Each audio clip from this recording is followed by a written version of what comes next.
record this. So today is the 20th. And this is where it stands today, where we have little patches of scattered wolf populations. We got coyotes out the whiz-waz. Coyotes have done very well for themselves. Little singing dogs do quite well. Now, let's talk a little bit about differences between coyotes and wolves, and similarities, I guess, just what we know about them. So a lot of you came up with some information about coyotes. I'm going to summarize some of it here. So you said that coyotes, a few people said they live in family groups. So they're social. I'll move that over there. So family groups, they have a social structure. They are carnivores. A few people mentioned that they're most active at dawn and dusk. Do you remember the term for that? Crepuscular. Awesome. It's one of my favorite words. Crepuscular. They hunt in groups or alone.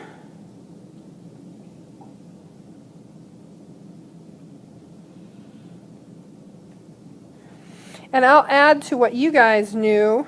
Coyotes typically are a small mammal hunter.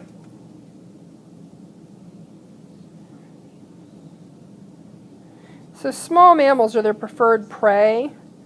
Coyotes like to eat rabbits and mice and voles, little wood rats, Norway rats, small mammals.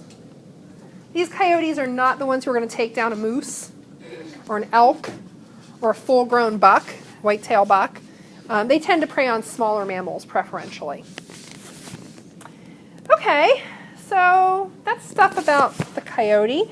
Let's add some stuff about wolves. So I'm going to cut this. So what do you know about wolves? You guys said they hunt in packs. In other words, they're social. They're a carnivore. Now, wolves are more or less diurnal, except in some instances where they've been sort of forced into a corner. They tend to hunt a variety of game. They hunt large and small prey. So there are parts of the country where wolves subsist on elk and deer. There are parts of the country where they eat a lot of rabbits. So it depends on what's available. Who here has a dog at home or has lived with a dog at any point in their life? Okay. Will your dog eat anything? My dog will eat carrots, avocados, dog food. Sure, that cooked pork bone that you pulled out of the roast the other day. Yeah, she'll try that. She'll eat anything. What the neighbor's cat leaves in the flower bed, she'll eat that too. She's real flexible in her food requirements. What are we describing here? What have we just started to outline? What we've outlined is you're actually being too specific. It's their niche. We're starting to describe the niche for these two animals. Are they all that different? They have a lot of overlap, don't they? They have similar niches. Now, what are some differences we see in the niches? His insight.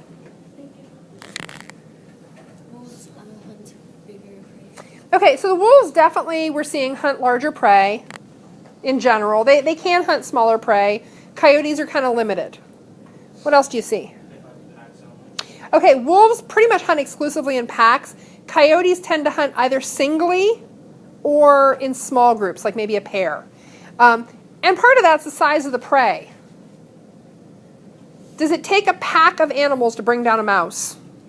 No. You can do it all by yourself, sweetheart. However, if you're a 60-pound canine creature and you're going to go out after a 400-pound moose or an elk or a large buck, you're going to want some backup. So part of it comes down to that. But yeah, in general, we see wolves hunting larger prey, hunting in groups. What other differences do you see? There's one other difference. Anybody ever have a parent who's done shift work? Yeah, I remember when my dad worked nights, and it was awful because you had to be really, really quiet during the day in the summer because you don't want to wake up somebody who's getting their night's sleep during the daylight. Wolves are day shift. Yeah, they're day shift. They're daylight hunters for the most part. Coyotes are not daylight creatures. Oh, you can see, I mean, I have seen coyotes out in the daytime. It happens. But for the most part, coyotes are more active dawn and dusk. They tend towards nocturnal behavior. It's not hard and fast. They're flexible, just like humans are. Humans are flexible. People can work night shift. People can work day shift. Wolves tend to work day shift. Coyotes tend to work evenings and mornings. So, okay, well, this is great. Good. We're getting information about wolves and coyotes. Where is this going, Moser? The whole specialist-generalist divide is less a check this or check this, and it's more a continuum. So you know what a continuum is? It's not black or white. It's more like a number line. Coyotes are pretty far over here. I mean, maybe they're not even that far over. They can't be vegetarians. They can eat lots of vegetable matter, but they still need some meat to survive. Wolves are probably a little bit less generalist than coyotes, though still fairly generalist. So, pandas are way over here. So both of them are more or less generalist. Coyotes a little bit more so than wolves. But we're going someplace with this. So note that when I listed those ranges, I said those are today. So I want to do a little bit of time travel, and I want to think about 1790. Was Ohio a state? Don't tell me, tell the people at your table, yes or no. Was Ohio a state in 1790? No, of course not. Good, you're all shaking your heads no. You had Ohio history in what, 6th grade? 4th? We had it in 4th and 7th, I don't know why. Anyway, 1803 is Ohio statehood. So we're going to talk about 1790, sort of globally, but sort of specifically. What did Ohio look like pre-statehood? Deep, deep woods. Big trees here. Big trees. Okay, not that big, but big trees. Deep forest, that dense and frightening forest where people would walk for days and days and days and never see sunlight. I mean, deep, scary forest. Were there wolves in Ohio? Oh, yeah. We got wolves. We got mountain lions. We got bears. We got all kinds of good things. We got lots of big predator species. It is a frightening world. This is a world where you do not send your 3-year-old out by themselves after dark because they may become food. It's a dangerous world. Much more dangerous world than the one that we're living in Ohio here. So, big forests, lots of big predators, and wolves, because we're really interested in the canids here today. So where did wolves live in 1790? Most of the U.S. Now, I will say I'm not totally positive about that little corner. The desert Southwest may not have had big wolf populations back then. Where did coyotes live in 1790?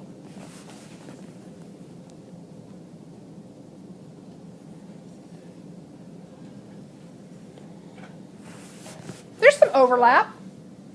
Their ranges overlap, but coyotes at this point are primarily a western species. They are primarily, actually, you know what? They're probably up through the plains up here too. Primarily western, primarily an animal of the deserts and plains. They are not forest kind of critters. That big, deep, dark, beautiful forest that we got going on here in Ohio in 1790 is not great wolf habitat. No, thank you. No, that's okay. There are foxes, there are wolves. There are no coyotes in Ohio in 1790. Ohio is big forests. So what happened? We're going to go forward in time just a little bit. Let's go to 1810. So this is after Ohio statehood. Did Ohio change between 1790 and 1810? Oh yeah, what did we do? So we had these big, deep, deep, beautiful old growth forests, and what did we do? We cut them all down. There's a stump. We cut every single one of those big, beautiful trees down. They girdled them. We killed all the trees. They made it plains. What else did we kill all of? The wolves! Every last one of them. Shot them. Offered bounties on them. Are you familiar with what a bounty on a predator species is? When my dad was in high school in Columbiana County, Ohio, in the 1950s, he always said, oh, the best way to get money for a date on a Friday night was to trap a fox. Because you could take the paws to the county courthouse, and you got paid, I forget it was $2 or $4. But enough to take a girl to a movie on Friday night in 1950-something. Because the goal was to eradicate predator species. So we used to offer bounties on all kinds of predator species. So we killed them all. No more wolves. Okay, not in Ohio anyway. Certainly, I guess we could say maybe by 1830. And coyotes are still over here. They're plains and grasslands. Yeah, probably some there. Anyway, wolves are starting to become rarer, and I don't have exact numbers on this, but definitely they had been driven out of the Midwest, those places where we cut down all the trees, we made it, flat farmland. Wolves are becoming increasingly restricted to isolated pockets. So what did we notice about the niche for the wolf and the coyote? They're fairly similar. So there's overlap in their range here, and where they both exist, they're going to compete with one another a little bit. There's going to be some competition. They're closely related species. They're similar to one another in a lot of ways. Well, if we think about niche as a species job, what just happened in this area? My God, there's a vacancy! There's a job opening! Coyotes read the wildlife newspaper and check out the classified ads and go, holy cow, Marge! There's food in Ohio! There's an open niche. Nobody's doing that job. We don't have a canid predator in Ohio in 1830. Now, it takes time. It takes a while. Have any of you ever walked all the way to Arizona? I didn't think so. So it takes a while. But by 1910, guess what shows up in Ohio? Coyotes! It might be 1920. I would have to check my numbers. By 1920, we start to see isolated instances of coyotes showing up in Ohio. Now, where they show up is all in the western part of the state. So we still have coyotes all through down here and here and here, but we're starting to see them move east. Who here has ever driven to Cedar Point? I hate that drive. It is the flattest, stupidest way to spend 3 hours in a car that I can think of. Ugh. But when Ohio, did you know that Ohio has some areas that are native prairie? Did you know that? Out west, western Ohio, they call it pocket prairies, because this was all forested woodland. It was big, deep, dense woods. But there are native prairie sections out in western Ohio. And what did we change the habitat to look like? We cut down all the trees. It's not big woods anymore. Cornfield doesn't look that different than a grassland. Oh, Coyote thinks, hey, this doesn't look too bad, Marge. I think we could make it here. That's right, Marge. I don't know who Marge is. But anyway, coyotes start moving in. There's a job opening, and the environment has changed. This is no longer the big, deep, dark woods that it was. Now, what's more interesting, and we should not let our little wolf friends go. By this point, where are wolves? Well, there are wolf populations up in the Rocky Mountains. There are wolf populations around Yellowstone. Northern Minnesota, UP, Michigan, Isle Royale has wolves. Northern Maine, up into Canada. But for the most part, we don't have a lot of wolves in the lower 48 at this point. Obviously, Alaska is full of wolves. Not so much Hawaii. But they're getting pushed out of the lower 48. Coyotes, however,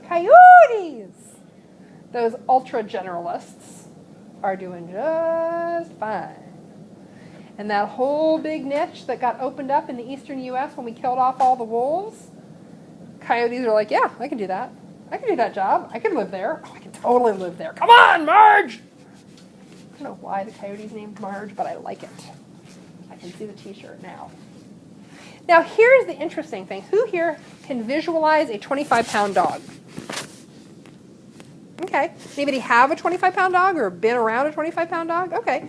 So my mom's little old dog, rest her soul, she lived to be 17. She had a good life. She was 25 pounds, wringing wet. She was probably about 20 on a good day. She was knee-high. She was skinny. She was just, not very intimidating. Like, had Molly tried to frighten someone, they would have gone, aw. Not very frightening. So the coyotes that we're talking about here, and I lived in Arizona, and I've seen these western coyotes, are small. Like a big male might go 30 pounds. 15 to 30 pound dogs. Females, 15 to 25 pounds. Males, 20 to 30 pounds. Pretty little dog. Small dog. Small canid species. Who said they have seen a coyote live and up close and personal? Okay. Did it look like a little 25-pound dog? No, they sure don't. Well, so let's fast forward to the 1960s. All of Ohio is now coyote territory. All of it. All 88 counties in Ohio. This is maybe the 1960s and on. And these are not 25-pound dogs. I think Division of Wildlife claims that the range for females is about, what is it? It's like 25 to 35 for females. And I think they say like 30 to 45 for males. I think the state record coyote in Ohio was a 60-pound male. Giant. It's a big dog. What happened? We're actually hopefully going to watch a movie about this later.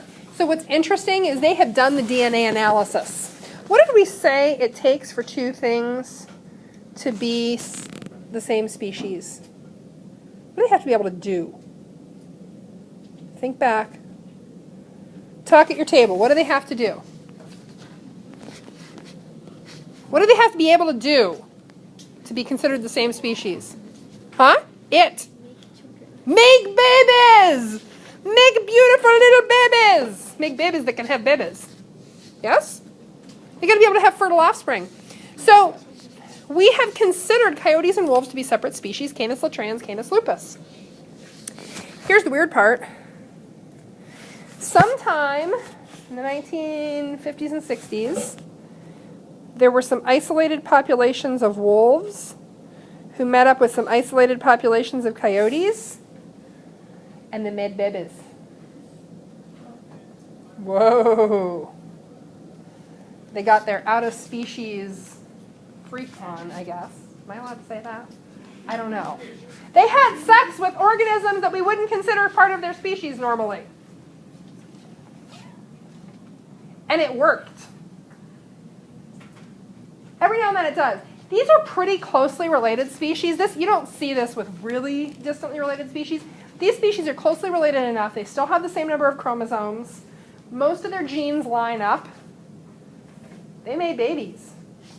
So in fact, the coyote that you have seen, the eastern coyote, is really pretty different than the old western coyote.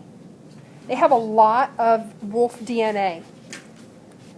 So I think they say that something like 40 to 50% of the genes in the eastern coyote are actually wolf in origin. I'd have to look up the numbers. I'm pulling that one off the top of my head and I could be very wrong. But it's a significant portion of their DNA that actually comes from their wolf ancestors. So this is why our coyotes are larger. They look a little different than the little skinny old western coyotes. Eastern coyotes, interestingly enough, do occasionally bring down larger prey. They have been observed to hunt in packs. They're filling a niche. There was a niche wide open.